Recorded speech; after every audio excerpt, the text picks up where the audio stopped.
NMMS வினாத்தாள் ஆண்டு 2025.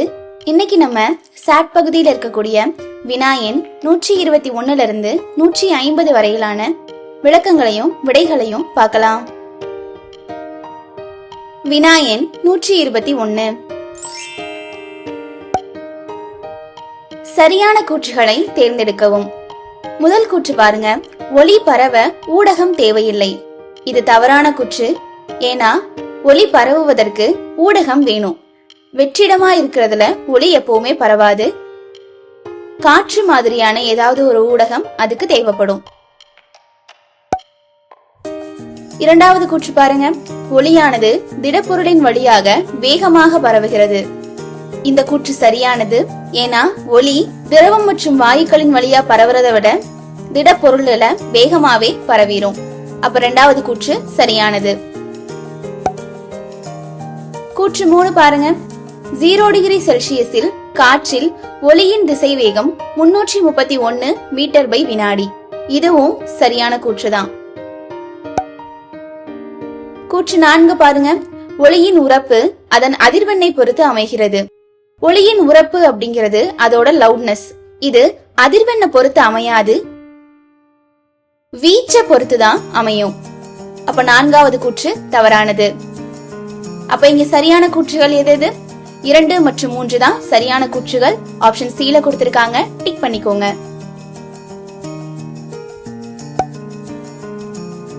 வினா எண் 122.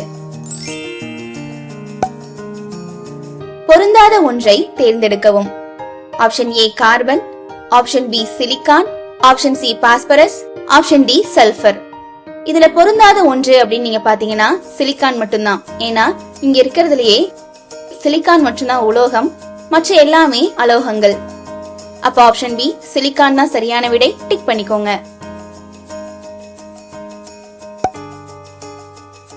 வினா எண் 123. ஆக்சிஜன் மற்றும் சோடியம் ஆகியவற்றின் அணு எண்கள் முறையே. அணு எண் அப்படின்னா அந்த தனிமத்தில் இருக்கக்கூடிய எலக்ட்ரான்கள் அல்லது புரோட்டான்களோட எண்ணிக்கையை சொல்லுவோம். எப்பவுமே ஒரு தனிமத்துல எலக்ட்ரான்களும் புரோட்டான்களும் சம எண்ணிக்கையில தான் இருக்கும். இதோட ஏதாவது ஒரு எண்ணிக்கையை தான் நம்ம அணு எண் அப்படின்னு சொல்றோம். ஆக்சிஜனோட அணு எண் 8, சோடியமோட அணு எண் 11. அப்ப 8 மற்றும் 11 தான் சரியான விடை. ஆப்ஷன் D ல கொடுத்திருக்காங்க, டிக் பண்ணிக்கோங்க. வினா எண் 124. பொருந்தாத இணையினை தேர்ந்தெடுக்கவும். இணைதிறன் அப்படிங்கிறது ஒரு அணு பிற அணு கூட இணையக்கூடிய திறனை தான் இணைதிறன் அப்படின்னு சொல்லுவோம். இங்க 4 இணைகள் கொடுத்திருக்காங்க. ஆப்ஷன் B பாருங்க, ஹைட்ரஜன் சோடியம் ஒற்றை இணைதிறன். இது சரியான இணையா? சரிதான். ஏன்னா ஹைட்ரஜனுக்கும் இணைதிறன் ஒண்ணுதான், சோடியம்க்கும் இணைதிறன் ஒண்ணுதான். ஆப்ஷன் C பாருங்க, ஆக்சிஜன் பெரிலியம். இது ரெண்டுமே இரட்டை இணைதிறனை கொண்டது. அப்ப இதுவும் சரியான இணைதான். ஆப்ஷன் D பாருங்க, நைட்ரஜன் அலுமினியம். நைட்ரஜன் மற்றும் அலுமினியம் மும்மை இணைதிறனை கொண்டது. அப்ப இதுவும் சரிதான். ஆப்ஷன் A பாருங்க, ஹைட்ரஜன் கார்பன். ஹைட்ரஜனோட இணைதிறன் 1 தான், ஆனா கார்பனோட இணைதிறன் 4. அப்ப இங்க ஹைட்ரஜன் கார்பன் ரெண்டுமே ஒற்றை இணைதிறன் கொடுத்திருக்காங்க. இது தவறு. அப்ப ஆப்ஷன் A தான் சரியான விடை. டிக் பண்ணிக்கோங்க.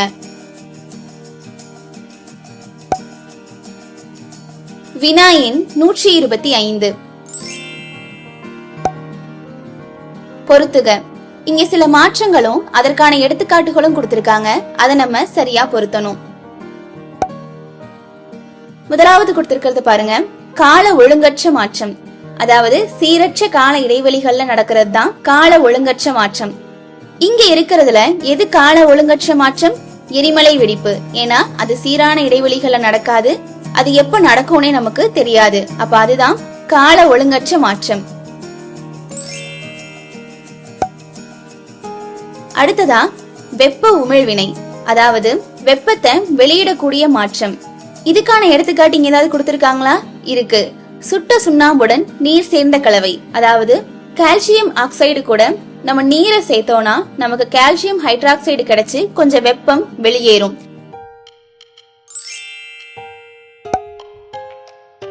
அடுத்ததா இயற்பியல் மாற்றம். ஒரு பொருளோட வேதியியல் பண்புகள்ல எந்த மாற்றத்தையும் ஏற்படுத்தாம இயற்பியல் பண்புகள்ல மட்டுமே மாற்றத்தை ஏற்படுத்துறது தான் இயற்பியல் மாற்றம் அப்படின்னு சொல்லுவோம். இங்க இருக்கக்கூடிய உதாரணங்கள்ல எது இயற்பியல் மாற்றம்? படிகமாதல். படிகமாதல் அப்படிங்கிறது திரவங்கள்ல கரைந்த நிலையில இருக்கக்கூடிய மாசுக்களை நீக்கிறது தான் படிகமாக்குதல் அப்படின்னு சொல்லுவாங்க. இதுக்கு ஒரு நல்ல எடுத்துக்காட்டு கடல் நீர்ல இருந்து உப்பை பிரிக்கிறது. வெப்பத்தின் மூலமா நீரை ஆவியாக்கி அதுல இருந்து உப்பு படிகங்கள்ல எடுக்கிறது தான் இயற்பியல் மாற்றங்களுக்கு ஒரு நல்ல எடுத்துக்காட்டு. அடுத்ததா வேதியியல் மாற்றம். இங்க இருக்கிறதுல வேதியியல் மாற்றத்துக்கான எடுத்துக்காட்டு எது? பால் தயிராதல். வேதியியல் மாற்றம்னா ஒரு பொருளோட வேதியியல் பண்புகள்ல மாற்றத்தை ஏற்படுத்தி வேற ஒரு பொருளா உருவாக்குறது தான் வேதியியல் மாற்றம். இது ஒரு மீளா வினை, அதாவது இதை நம்ம ரிவர்ஸ் பண்ண முடியாது. பாலில இருந்து நம்ம தயிர் எடுத்துட்டோம்னா திரும்பவும் அதை நம்மளால பாலாக்க முடியாது. அப்ப வேதியியல் மாற்றத்துக்கான எடுத்துக்காட்டு பால் தயிராதல். இங்க சரியான வரிசை என்ன? அப்போ 2 1 4 3. ஆப்ஷன் ஏல கொடுத்திருக்காங்க, டிக் பண்ணிக்கோங்க. வினா எண் 126. சரியான கூற்றுகளை தேர்ந்தெடுக்கவும். முதலாவது கொடுத்திருக்கிறது பாருங்க, திண்மம் அதை வெப்பப்படுத்தினா திரவம் கிடைக்கும் சொல்லிருக்காங்க. அதுக்கு பேரு உறைதல்னு கொடுத்திருக்காங்க. உறைதல் அப்படிங்கிறது ஒரு குளிர்விக்க கூடிய நிகழ்வு. ஆனா இங்க திண்மத்தை வெப்பப்படுத்தி நம்ம திரவமாக்குறது உறைதல் கிடையாது, உருகுதல். ஒரு பனிக்கட்டி நீரா உருகிறத இதுக்கு உதாரணமா சொல்லலாம். அப்ப முதலாவது தவறான இணை. அடுத்தது பாருங்க, திரவம் அதை வெப்பப்படுத்தினா வாயு கிடைக்குதுன்னு சொல்றாங்க. அதுக்கு பேரு ஆவியாதல். இது உண்மைதான். நம்ம தண்ணியை வெப்பப்படுத்தும் போது அது நீராவியா மாறி வாயு வடிவத்துக்கு போகுது. இதுக்கு பேரு தான் ஆவியாதல். அப்ப 2வது சரியான கூற்று. 3வது பாருங்க, வாயு அதை குளிர்விக்கும் போது திரவம் கிடைக்கும்னு சொல்லிருக்காங்க. இதுக்கு பேரு ஆவி சுருங்குதல் அப்படின்னு சொல்லிருக்காங்க. வாயு நிலையில இருக்கக்கூடிய நீராவிய உதாரணத்துக்கு எடுத்துக்கோங்க. அதை நம்ம குளிர்வித்தோம்னா நமக்கு சிறு சிறு நீர் துளிகளா, அதாவது திரவ வடிவுக்கு மாறும். ஆவி சுருங்கி திரவமா மாறுறதுதான் ஆவி சுருங்குதல் அப்படின்னு சொல்லுவாங்க. அப்ப இதுவும் சரியான கூற்றுதான். கூற்று 4 பாருங்க, திண்மம் அதை குளிர்வித்தா வாயு கிடைக்கும்னு சொல்லிருக்காங்க. இதுக்கு பேரு பதங்கமாதல் அப்படின்னு போட்டிருக்காங்க. திண்மத்தை குளிர்வித்தோனா அது மேலும் திண்மமாதான் மாறும், வாயுவா மாறாது. திண்மத்தை வெப்பப்படுத்தும் போது அது திரவ நிலைக்கு மாறாம நேரடியா வாயு நிலைக்கு மாறுறதுதான் பதங்கமாதல் அப்படின்னு சொல்லுவோம். இதுக்கு நல்ல எடுத்துக்காட்டு கற்பூரத்தை எரிக்கிறது. கற்பூரத்தை நம்ம வெப்பப்படுத்தணும்னா அது திரவமாலாம் மாறாது, நேரடியா வாயு நிலைக்கு மாறிடும். இததான் பதங்கமாதல் அப்படின்னு சொல்லுவாங்க. அப்ப இங்க சரியான கூற்றுகள் 2 மற்றும் 3 ஆப்ஷன் B ல கொடுத்திருக்காங்க, டிக் பண்ணிக்கோங்க.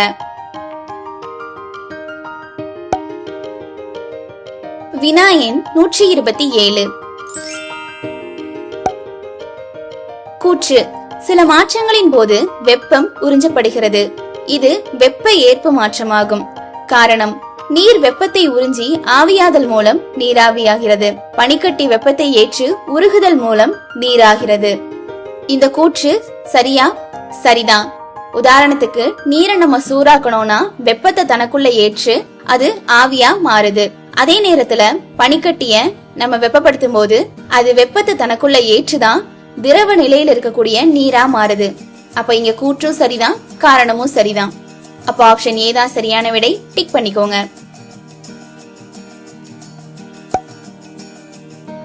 வினா எண் 128. பொறுத்துக. முதல்ல கொடுத்திருக்கிறது பாருங்க, DNA, டிஆக்சி ரிபோநியூக்ளிக் ஆசிட். இது ஒரு புரத பலபடி, மனித உடல்ல காணப்படக்கூடியது. அப்ப DNA ஒரு புரத பலபடி. அடுத்ததா லிக்னின். இது கார்போஹைட்ரேட் பலபடி. தாவரங்களோட கட்டமைப்பை கொடுக்கிறது இந்த லிக்னின் தான். அப்ப லிக்னின் தாவரங்களுக்கு கட்டமைப்பை கொடுப்பது.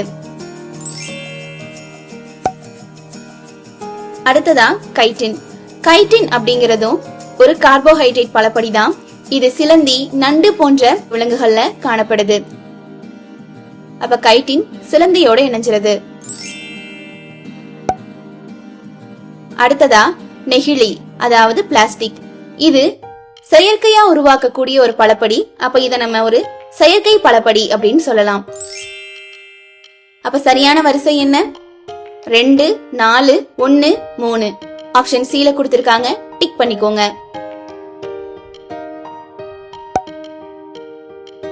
வினா எண் 129. டேஷ் மற்றும் டேஷ் என்பவை ஆன்டிபயாட்டிக்குகள் ஆகும். ஆன்டிபயாட்டிக்ஸ் அப்படின்னா நோய் எதிர்ப்பு சக்தியை கொடுக்கக்கூடிய மருந்துகள். அதுக்கு நல்ல எடுத்துக்காட்டுகள் குளோரோம்ஃபினிகால் மற்றும் டெட்ராசைக்ளின் தான். இது ஆப்ஷன் C ல கொடுத்திருக்காங்க, டிக் பண்ணிக்கோங்க. வினா எண் 130. கேலமைன். இதிலுள்ள தனிமங்கள் டேஷ்.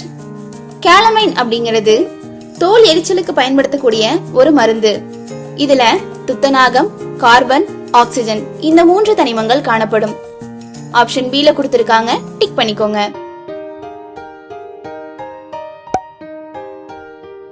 வினா எண் 131.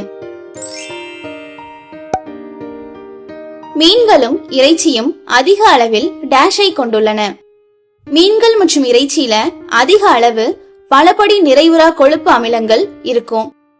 காற்று அல்லது ஒளி கூட ஆக்சிஜனேற்ற வினைக்கு உட்பட்டு இந்த பலபடி நிறைவுறா கொழுப்பு அமிலங்கள் துர்நாற்றத்தை வெளிவிடுது. இதனாலதான் மீன்களும் இறைச்சியும் கெட்டு போனா துர்நாற்றம் வருது. அப்ப ஆப்ஷன் A பலபடி நிறைவுறா கொழுப்பு அமிலங்கள் தான் சரியான விடை, டிக் பண்ணிக்கோங்க.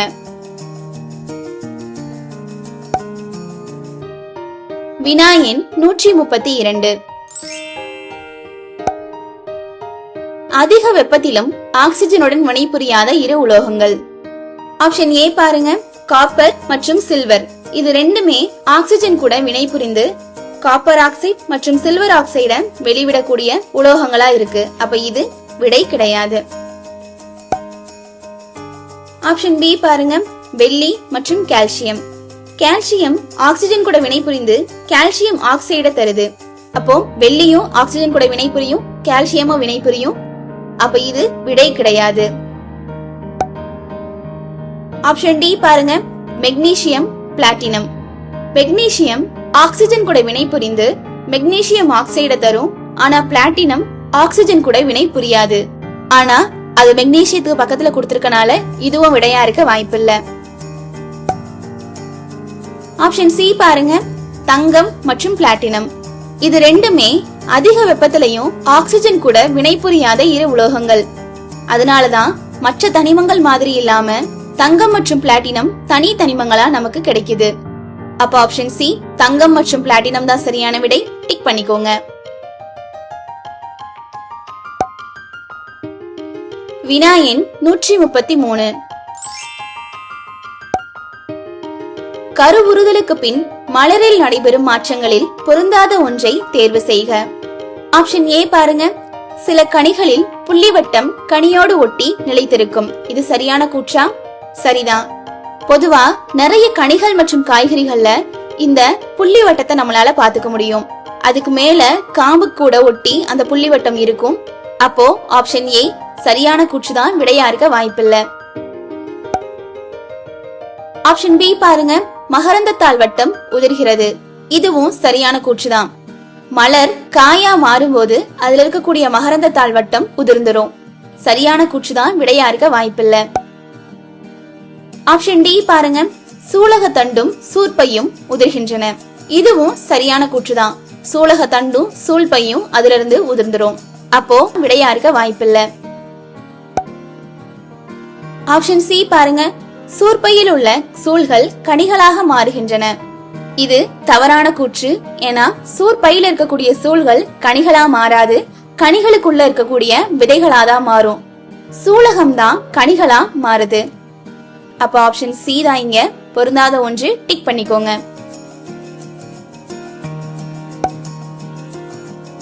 வினா எண் 134. பின் வருவனவற்றுள் எவை சரியான வரிசையில் அமைந்துள்ளது? இங்க எல்லா ஆப்ஷனுமே மலர்ல ஆரம்பிக்கிறனால மலருக்கு அப்புறம் என்னென்ன நிகழ்வுகள் நடக்கும் அப்படிங்கறத நம்ம பார்க்கலாம். ஒரு மலர் மகரந்த சேர்க்கைக்கு பின்னாடிதான் கருவுறும். அப்ப முதல்ல மலர், அப்புறமா மகரந்த சேர்க்கை, அதுக்கப்புறமா தான் கருவுறுதல். இதுக்கப்புறமா கருவுற்று அது காயாவோ இல்ல கனியாவோ மாறும். அதுக்கு உள்ளதான் விதை நமக்கு கிடைக்கும். அப்ப சரியான வரிசை மலர், மகரந்த சேர்க்கை, கருவுறுதல், விதை. அப்ப ஆப்ஷன் பி தான் சரியான விடை. டிக் பண்ணிக்கோங்க.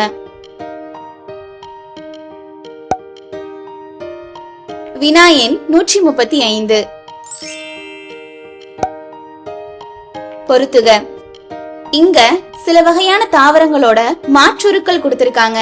அதோட எடுத்துக்காட்டோட நம்ம அதை பொருத்தணும். முதல்ல கொடுத்திருக்கிறது பாருங்க, தரைகீழ் தண்டு. பொதுவா தண்டுகள் தரைக்கு மேலதான் வளரும். ஆனா சில தண்டுகள் தரைக்கு கீழே வளர்ந்து உணவை சேமிப்பதற்காக தரைகீழ் தண்டுகளா பருத்தும் தடித்தும் காணப்படும். இது 4 வகை இருக்கு. அதுல ஒண்ணுதான் கந்தம். இது வட்ட வடிவுல இருக்கும். இதுக்கான எடுத்துக்காட்டு சேப்பங்கிழங்கு. அப்ப தரைகீழ் தண்டு சேப்பங்கிழங்கோட இணைஞ்சிரும். அடுத்ததா கொல்லிகள். நைட்ரஜன் ஊட்டச்சத்து இல்லாத இடத்துல வாழக்கூடிய தாவரங்கள் நைட்ரஜனை பெறுவதற்காக தம்மையே மாற்றிக்கிட்டு தாங்கிட்ட வர பூச்சி மற்றும் சிறு சிறு உயிரினங்களை சாப்பிட்டு அதுல இருக்கக்கூடிய நைட்ரஜனை பயன்படுத்திக்கும். இதுக்கான உதாரணம் நெப்பந்தஸ். நெப்பந்தஸ் தாவரத்துல இருக்கக்கூடிய இலைகள் குடுவைகளா மாறி பூச்சிகளையும் சிறு விலங்குகளையும் கவர்ந்து இழுக்கும். இலையோட உட்பகுதி செரிமான நொதிகளை பயன்படுத்தி பூச்சிகளை உட்கொண்டு அதுல இருந்து நைட்ரஜனை பெற்று உயிர் வாழுது. அப்ப கொல்லிகளுக்கான எடுத்துக்காட்டு நெப்பந்தஸ். அடுத்ததா வாயு பரிமாற்றம். சதுப்பு நிலங்கள்ல இருக்கக்கூடிய தாவரங்களோட வேர்களுக்கு சரியான ஆக்சிஜன் கிடைக்காதனால அந்த வேர்கள் தரைக்கு மேல வந்து வாயு பரிமாற்றத்துக்காக வளரும். இந்த வேர்கள் குச்சி மாதிரி நீட்டமா அதே நேரத்துல எண்ணற்ற துளைகளோட காணப்படும். இதன் மூலமாதான் அது வாயு பரிமாற்றம் செய்யுது. இந்த வகை வேர்களை சுவாசிக்கும் வேர்கள் அல்லது நிமிட்டோபோர்கள் அப்படின்னு சொல்லுவாங்க. இதுக்கான எடுத்துக்காட்டு அவிசீனியா. அடுத்ததா உறிஞ்சு வேர்கள். இதுக்கு ஹாஸ்டோரியா அப்படின்னு இன்னொரு பேரும் இருக்கு. இதுக்கான எடுத்துக்காட்டு கஸ்குட்டா. இது ஒரு ஒட்டுண்ணி தாவரம். இது பிற மரங்கள்லயும் தாவரங்கள்லயும் படர்ந்து தன்னோட உறிஞ்சு வேர்கள் மூலமா அந்த தாவரத்திலிருந்து அதோட திசுக்களை தொலைச்சு அதுல இருந்து ஊட்டச்சத்துக்களையும் தனக்கு தேவையான உணவையும் நீரையும் எடுத்துக்குது. அப்ப உறிஞ்சு வேர்களுக்கான எடுத்துக்காட்டு கஸ்குட்டா. சரியான வரிசை என்ன? அப்போ 4, 1, 2, 3. ஆப்ஷன் 7 கொடுத்திருக்காங்க. டிக் பண்ணிக்கோங்க.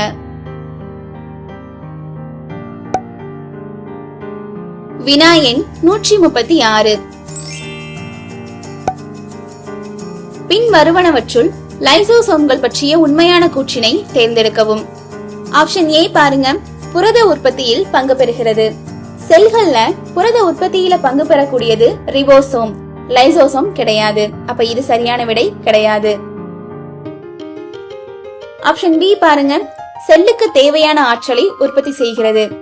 செல்லோட ஆற்றல் மையம் அப்படிங்கிறது மைட்டோகாண்ட்ரியா. அப்ப இதுவும் விடை கிடையாது. ஆப்ஷன் சி பாருங்க, செல் பிரிதலுக்கு உதவுகிறது. செல் பிரிதலுக்கு உதவக்கூடிய உறுப்பு நியூக்ளியஸ், அதாவது உட்கரு. அப்ப இதுவும் சரியான கூற்று கிடையாது. ஆப்ஷன் டி பாருங்க, இவை செல்லின் முதன்மையான செரிமான பகுதி ஆகும். இந்த கூற்றுதான் சரி.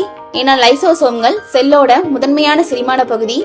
அதாவது செல்லுக்குள்ள இருக்கக்கூடிய இறந்த செல்களை அங்கேயே செரிச்சு ஒரு கழிவு நீக்க அமைப்பா அது இருக்கு. இதனாலேயே இந்த லைசோசோம்களை செல்லோட தற்கொலை பைகள் அப்படின்னு சொல்லுவாங்க. அப்ப ஆப்ஷன் டி தான் சரியான விடை. டிக் பண்ணிக்கோங்க.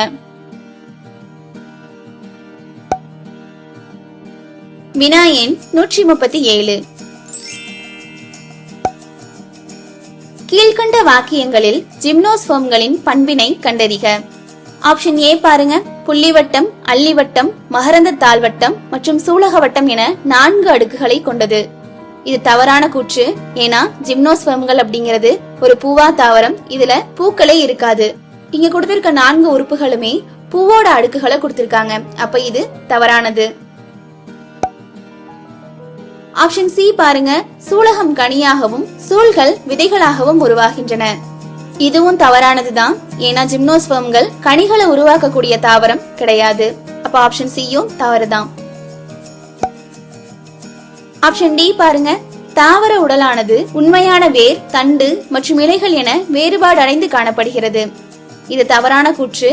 ஜிம்னோஸ்பெர்ம்களுக்கு உண்மையான வேரோ தண்டோ இலைகளோ கிடையாது. ஆப்ஷன் பி பாருங்க.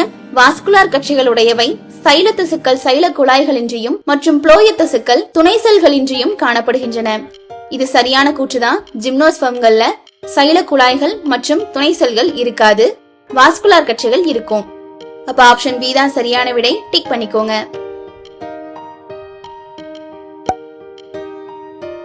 வினா எண் 138. கீழ்கண்டவற்றுள் எது புறத்திசு நோயை அதாவது பிரியோடோன்டைட்டிஸை உருவாக்கக்கூடிய காரணி? ஆப்ஷன் ஏல பாருங்க.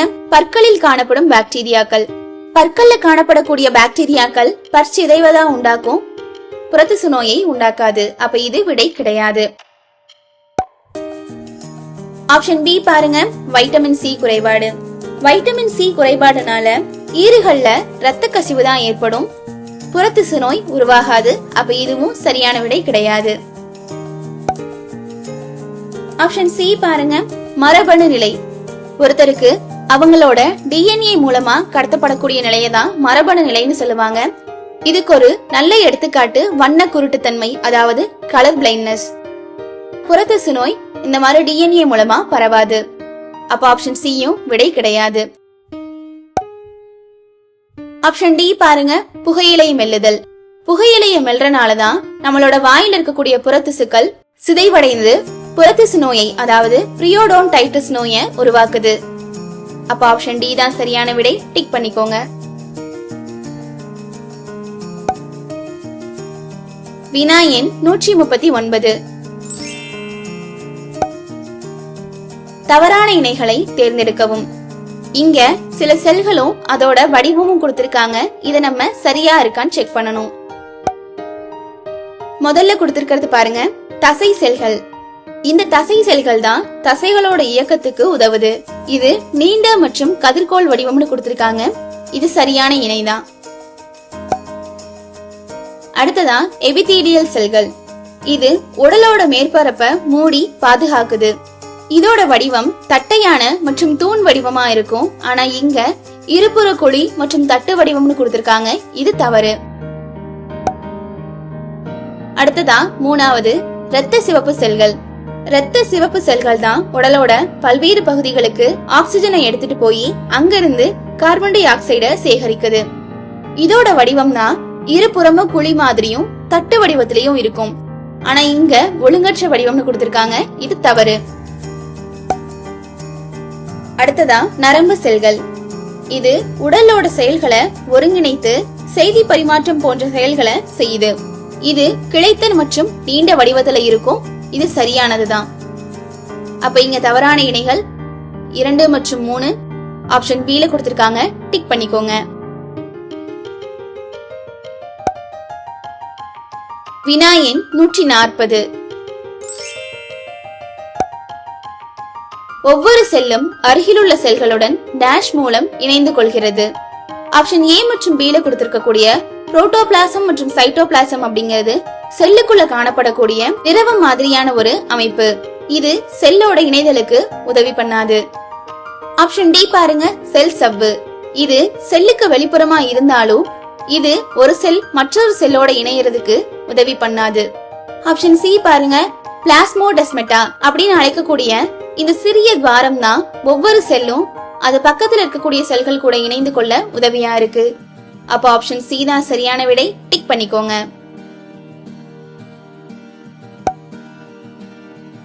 வினா எண் 141.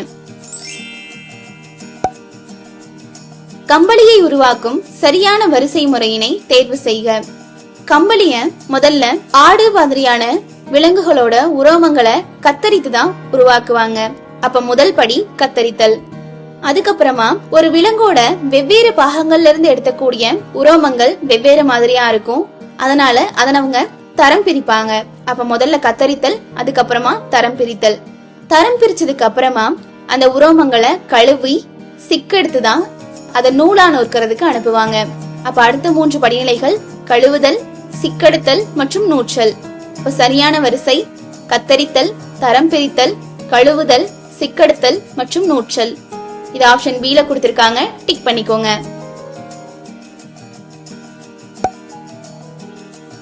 வினா எண் 142. சரியான கூற்றுகளை தேர்ந்தெடுக்கவும். முதல் கூற்று பாருங்க, பெனிசிலின் டெட்டானஸ் மற்றும் டிப்தீரியா போன்ற நோய்களை குணப்படுத்த உதவுகிறது. இது சரியான கூற்றுதான்.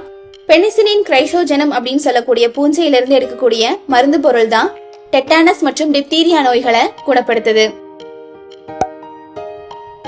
ஆப்ஷன் 2 பாருங்க, புரோபயாட்டிக்குகள் கொலஸ்ட்ரால் உறிஞ்சப்படுவதை குறைக்கின்றன. இதுவும் சரிதான். புரோபயாட்டிக்குகள் கொலஸ்ட்ரால் உறிஞ்சப்படுவதை குறைக்கிறனாலதான் நம்ம உடலுக்கு தேவையான நல்ல கொழுப்புகள் நம்ம உடல்ல இருக்கு. அடுத்ததா 3வது கூற்று பாருங்க, மனிதனின் குடலில் வாழும் ஈகோலை பாக்டீரியா வைட்டமின் ஏ மற்றும் வைட்டமின் டி கூட்டு பொருட்களை உற்பத்தி செய்வதில் உதவுகிறது. மனிதனோட குடல்ல தான் இந்த ஈகோலை பாக்டீரியா வாழுது. ஆனா வைட்டமின் ஏ மற்றும் வைட்டமின் பி கூட்டு பொருட்களை உற்பத்தி செய்யறதுல தான் உதவுது. ஆனா இங்க ஏடின்னு கொடுத்திருக்காங்க, அது தவறு. அப்ப இங்க சரியான கூற்றுகள் 1 மற்றும் 2 ஆப்ஷன் டி ல கொடுத்திருக்காங்க, டிக் பண்ணிக்கோங்க. வினா எண் 143. பொடுகு உண்டாக்கும் பூஞ்சை. ஆப்ஷன் ஏ பாருங்க, ட்ரைகோஃபைட்டான் இனம்.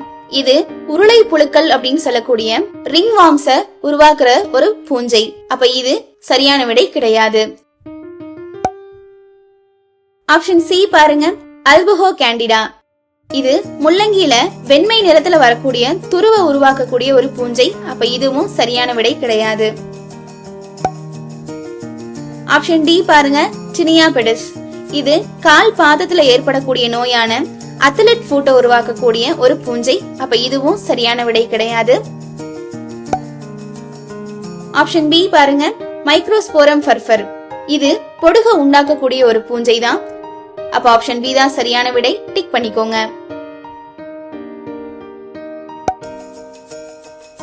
வினா எண் 144. பார்வை நரம்பின் பணி.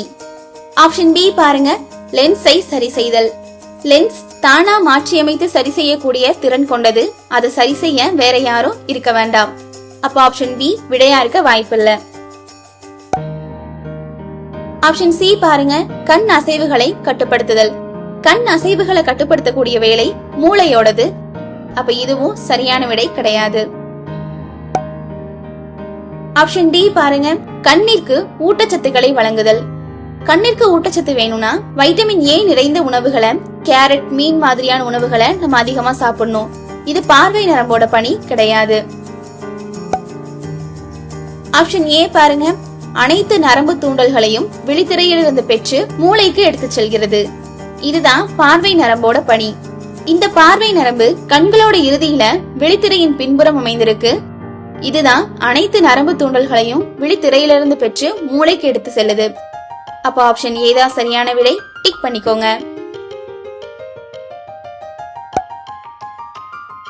வினா எண் 145. பொருத்துக.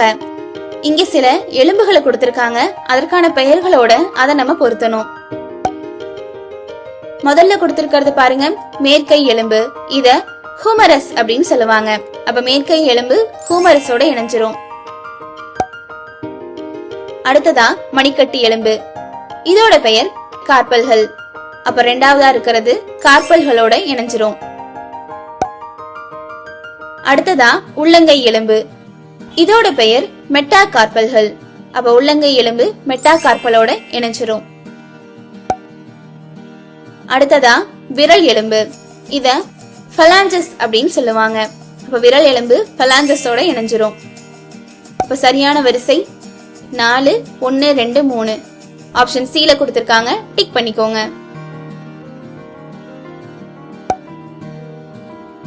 வினா எண் 146.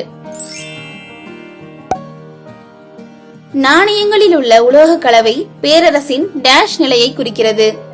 நாணயங்கள் தங்கம், வெள்ளி, செப்பு இந்த மாதிரி எந்த உலோகத்துல செஞ்சிருக்காங்க அப்படிங்கறத வச்சுதான் அந்த பேரரசோட பொருளாதார நிலை மதிப்பிடப்படக்கூடியதா இருந்தது. அப்ப ஆப்ஷன் சி தான் சரியான விடை. டிக் பண்ணிக்கோங்க.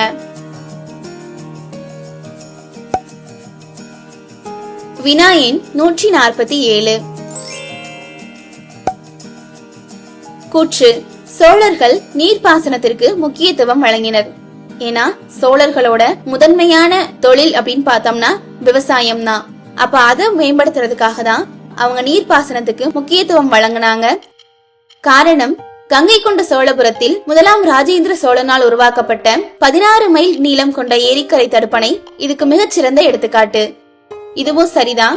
கங்கை கொண்ட சோழபுரத்துல முதலாம் ராஜேந்திர சோழன் அவரோட ஆட்சி காலமான 1014 இருந்து 1044க்குள்ள பல்வேறு நீர்ப்பாசன வசதிகளை செஞ்சு கொடுத்தாரு.